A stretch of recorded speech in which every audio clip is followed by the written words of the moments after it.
월드비전 고난주간 묵상 십자가의 길 한국교회 연구원장 손윤탁 목사. 오늘의 가상 칠언 말씀 요한복음 19장 28절. 내가 목마르다. 오늘의 묵상 말씀 고린도전서 1장 18절로 25절. 십자가의 도가 멸망하는 자들에게는 미련한 것이요 구원을 받는 우리에게는 하나님의 능력이라. 기록된 바 내가 지혜 있는 자들의 지혜를 멸하고 총명한 자들의 총명을 폐하리라 하였으니 지혜 있는 자가 어디 있느냐, 선비가 어디 있느냐, 이 세대의 변론가가 어디 있느냐. 하나님께서 이 세상의 지혜를 미련하게 하신 것이 아니냐. 하나님의 지혜에 있어서는 이 세상이 자기 지혜로 하나님을 알지 못하므로 하나님께서 전도에 미련한 것으로 믿는 자들을 구원하시기를 기뻐하셨도다. 유대인은 표적을 구하고 헬라인은 지혜를 찾으나 우리는 십자가에 못 박힌 그리스도를 전하니 유대인에게는 거리끼는 것이요 이방인에게는 미련한 것이로되 오직 부르심을 받은 자들에게는 유대인이나 헬라인이나 그리스도는 하나님의 능력이요 하나님의 지혜니라. 하나님의 어리석음이 사람보다 지혜롭고 하나님의 약하심이 사람보다 강하니라. 내가 목마르다. 생수를 갈망하는 자들에게 영생의 물을 주시기 위해 나그네 된 자들을 가족으로 품으시기 위해 예수님은 살이 찢기시고 피 흘리셨습니다. 십자가의 도는 어둠 속에 방황하는 자들에게 밝은 빛이었습니다. 길은 통해야 길입니다. 막혀있는 길은 길이 아니므로 도통함이 중요합니다. 조선의 도학 선비들은 막혀있지 않은 십자가의 길을 깨닫고 한국 초대교회의 지도자들이 되어 영생하는 도를 증거했습니다. 십자가의 도가 멸망하는 자들에게는 미련한 것이요 구원을 받는 우리에게는 하나님의 능력이라. 목말라 하는 우리에게 생수를 공급하시는 주님은 소망이 없는 민족에게 꿈을 주시고 선교할 수 있는 특권을 주셨습니다. 영생을 얻었을 뿐 아니라 심판에 이르지 아니하고 사망에서 생명으로 옮겨진 우리에게 주어진 사명은 아직도 목말라 하는 민족들에게 복음을 전해야 하는 선교 명령입니다. 한국교회는 성장함으로 선교한 교회가 아닙니다. 일찍부터 십자가의 도를 실천함으로 선교하는 교회로 성장했습니다. 가장 짧은 기간에 가장 크게 성장한 한국교회임을 잊지 맙시다. 예수님 당시에는 교회가 없었습니다. 주님이 부활 승천하신 후 성령님을 보내셨고 성령님이 임하심으로 비로소 교회가 시작되었습니다. 예루살렘과 온 유대와 사마리아와 땅끝까지 2000년의 교회 역사는 선교의 역사입니다. 선교는 해도 되고 안 해도 되는 일이 아닌 절대적 사명입니다. 구체적인 삶의 실천을 위한 오늘의 다짐. 주님은 제자들에게 자기 십자가를 지고 따르라고 하셨습니다. 아직도 우리 주변에는 목말라 하는 자들이 있습니다.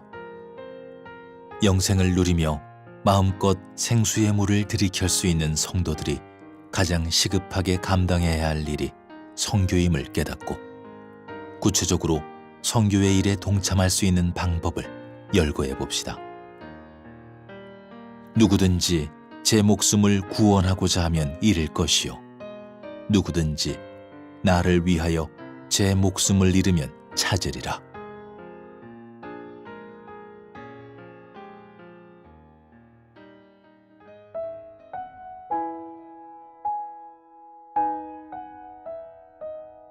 오늘의 선교적삼 묵상 타문화 선교 WEC 국제선교회 장창수 선교사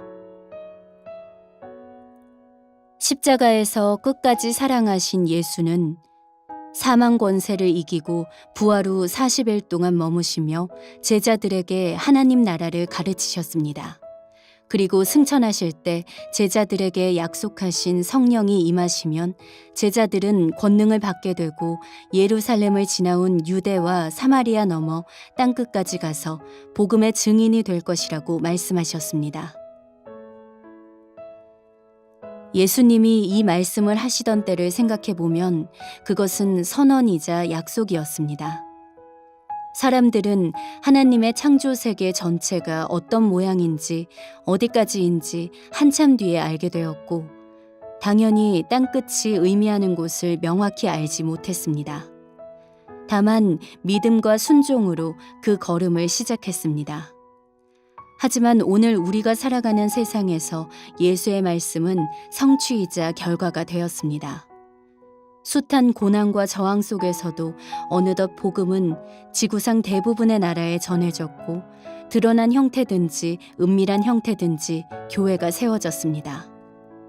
기독교는 더 이상 팔레스타인 지역의 유대인 종교도 중세 유럽 서구인들의 종교도 아닌 모든 나라, 모든 민족의 신앙 고백이 담긴 명실공히 세계 기독교가 되었습니다. 우리는 이처럼 감격스러운 시대에 살고 있습니다. 그럼에도 여전히 우리가 살아가는 시대에 복음을 듣지 못한 사람이 많습니다.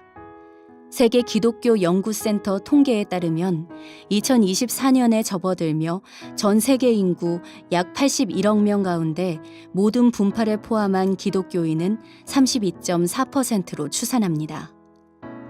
여전히 복음을 저항하거나 외면하고 살아가는 이들이 세계 인구의 67%나 되고 인구 증가 추세로 볼 때 이런 사람은 점점 늘어날 것으로 보입니다. 여전히 이슬람과 같은 종교, 사회주의, 공산주의 같은 이념, 포스트 모던 같은 시대 정신, 극도의 가난, 전쟁 같은 극한 상황 아래 놓인 지역과 사람들에게는 부르심을 받고 찾아와 복음을 전할 이들이 필요합니다. 한국은 세계 복음화를 위해 하나님께서 감격스럽게 사용해 주셨습니다. 오래도록 닫혀있던 나라에 복음의 빛을 비추어 주시고 큰 부흥을 경험하게 하신 것도 감사한데 변방의 이 작은 나라를 세계 선교를 위해 사용하셨습니다. 한때 세계에서 미국에 이어 두 번째로 많은 타문화 선교사를 파송한 나라로 기록된 적도 있습니다. 지금도 2만 2천여 명의 선교사가 168개국에서 활동하고 있습니다.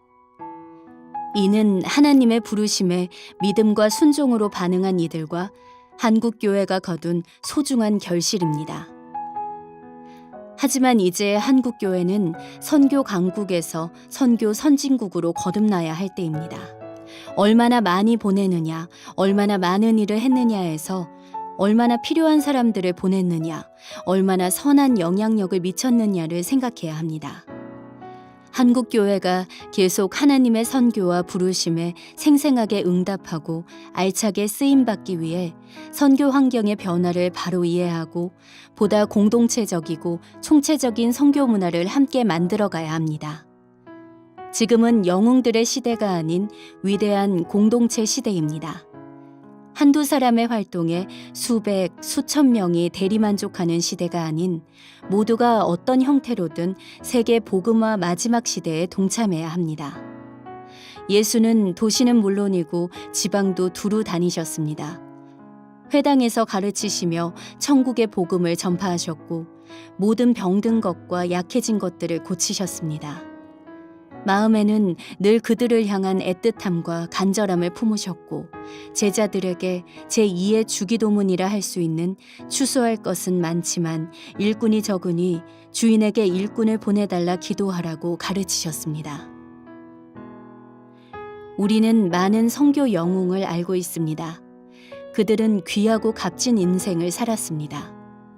하지만 세계 복음화는 영웅 한두 명으로 결코 이루지 않았고 또 이루어지지 않을 것입니다. 복음을 받고 예수의 사랑을 품고 문화와 나라의 경계인 산을 넘는 무명의 증인들이 있었기에 이루었고 또 이룰 것입니다. 십자군에 의한 힘이 아니라 십자가에 의한 사랑이 세상을 바꿉니다. 십자가의 사랑은 그 사랑을 품은 이들을 강권합니다. 그리고 세계 복음화는 더는 예수 그리스도의 외로운 꿈이 아닌 그를 따르는 이들과 함께 품는 위대한 꿈입니다. 예수는 우리에게 선교하라고 명령하지 않으셨습니다. 선교의 세계로 초대하셨습니다. 선교는 나에게 와서 이 길을 함께 걷자는 감격의 초대입니다. 함께 생각하며 묵상하며 1. 세계 복음화를 위해 참여하고 기여할 수 있는 일에는 어떤 것이 있습니까? 2. 선교가 단지 명령이 아닌 예수 그리스도와 동행하는 초대라는 점에 대해 생각해 봅시다.